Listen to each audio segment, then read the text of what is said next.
These book bans are ridiculous. Hi, friend.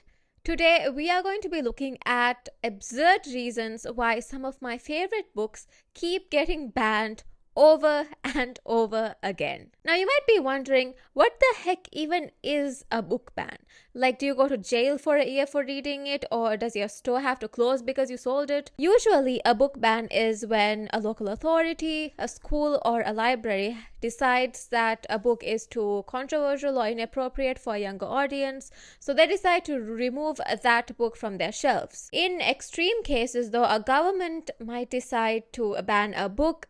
In that case, then it's illegal to sell it or read it in that area. Now the question is, why do people even ban books? Usually it's one of these three reasons. First, it makes some people uncomfy. Anything that touches on human experience, identity, politics, inequality, racism becomes a target. Second, banned books question authority. Stories that push people to think harder or question harsh realities usually make some people nervous. And third, banned books explore topics that people prefer to ignore. Instead of guiding young people through harsh realities of the world, some adults think that it's best to avoid or ignore those ideas altogether. But that sucks. I don't want war to be sugar-coated. But here's the fun part, okay?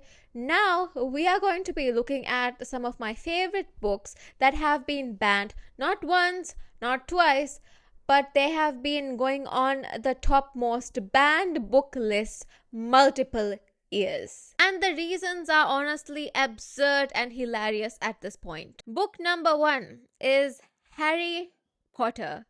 Yes, the entire series. We've all read Harry Potter, right? Unless you've been living under a rock. Yet for some reason, Harry Potter keeps making it to the top banned books list, not for just 1 year, not 2 years.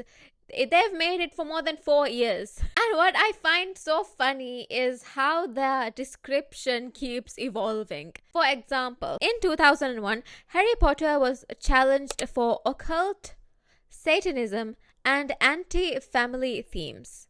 In 2019, Harry Potter was banned for referring to magic and witchcraft, for containing actual curses and spells, and for characters that use nefarious means to attain goals. You're telling me some idiot in school tried to stupefy their least favorite teacher? So the real threat, I believe, here isn't witchcraft, it's imagination.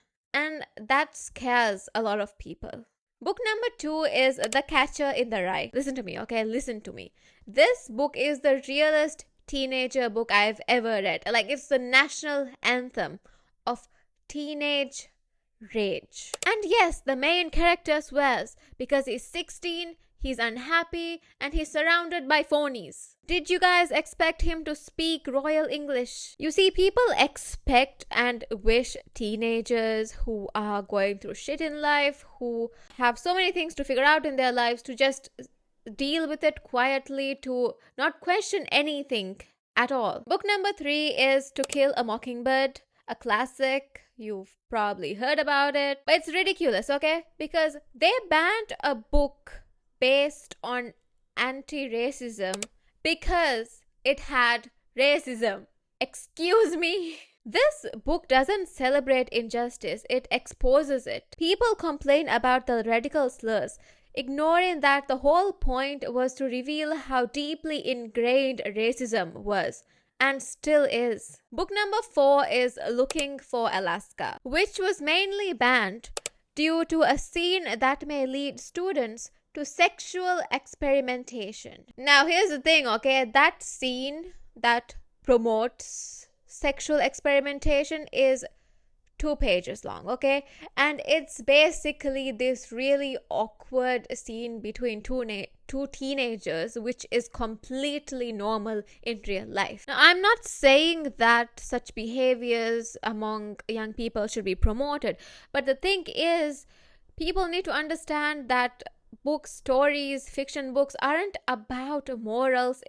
supposed to show the truth, show real life. And just 2 pages of this shouldn't make someone want to ban an entire book, which is mostly entirely about loneliness and how young people deal with friendships and losing people. Book number 5 is The Hunger Games. Banned due to violence, sexual content, religious viewpoint, unsuitable for age group. This is a book on how corrupt systems were forcing kids into brutality. And instead of asking, why is the system like this, people wondered why Katniss was holding a bow. I believe that what bothers the censors is not the violence, but instead it's a rebellion. The book teaches us to question authority, and nothing gets banned faster than critical thinking. That's it. Thank you so much for stopping by, and I'll see you next time.